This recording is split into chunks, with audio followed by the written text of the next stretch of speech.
My name is Alteo Cabantac, BSHM 19. So, ano nga ba ang aking reaction sa IoT or Internet of Things? Ang reaction sa Internet of Things, IoT, ay halong pananabik at pangangamba sa isang banda. Nakakatuwang makita kung paano ikinokonekta ng teknolohiya ang mga pang-araw-araw na bagay at ginagawang mas maginhawa ang ating buhay.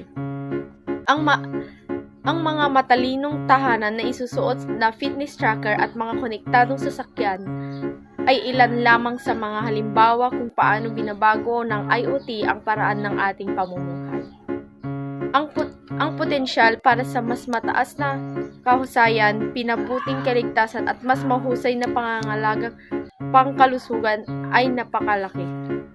Gayunpaman, mayroon ding makabuluhang alalahanin ang pagtaas ng bilang ng mga konektadong device ay nangangahulugan din ang mas malaking panganib ng mga paglabag sa seguridad at mga paglabag sa privacy ng data.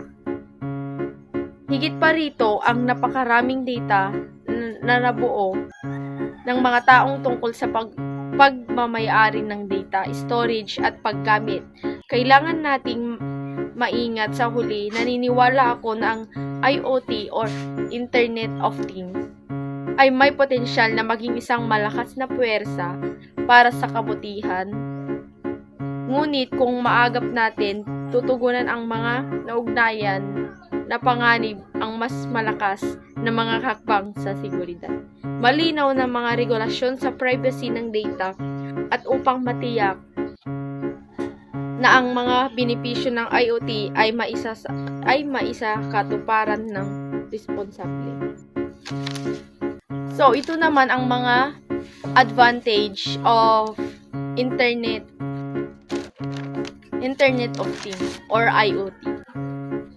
Pinahusay ng kausayan at automation, real-time na data at mga insight. Pinahusay ng kaligtasan at seguridad, mga personalidad na karanasan,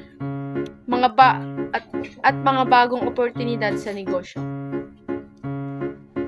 Ito naman ang mga disadvantage ng IoT. Mga panganib sa seguridad at privacy, pagmamayari at kontrol ng data, labis na pag-asa sa teknolohiya, pag-alis ng trabaho at pagiging komplikado at bastos. Ang paggamit ng IoT sa pang-araw-araw na buhay ay magiging mas karaniwang, ngunit hindi ito isang universal na kalakaran. Ang mga salik tulad ng edad, kita, at mga individual na kagustuhan ay may papel sa mga desisyon ng mga tao tungkol sa paggamit ng IoT. Habang patuloy na umuunlad ang teknolohiya at nagiging mas abot kaya at madaling gamitin, maaari nating usayan na makita ang mas malawak na paggamit sa hinaharap.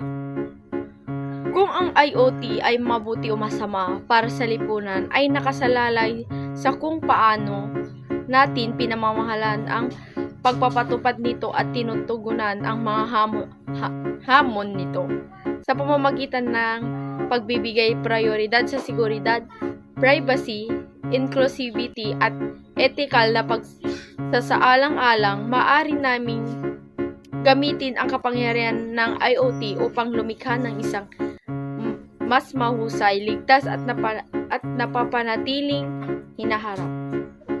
Gayunpaman, ang pagpapabaya sa mga alalahaning ito ay maaaring humantong sa mga negatibong kahihinatnan para sa mga individual at lipunan sa kabuuan. Hãy subscribe cho kênh Ghiền Mì Gõ để không bỏ lỡ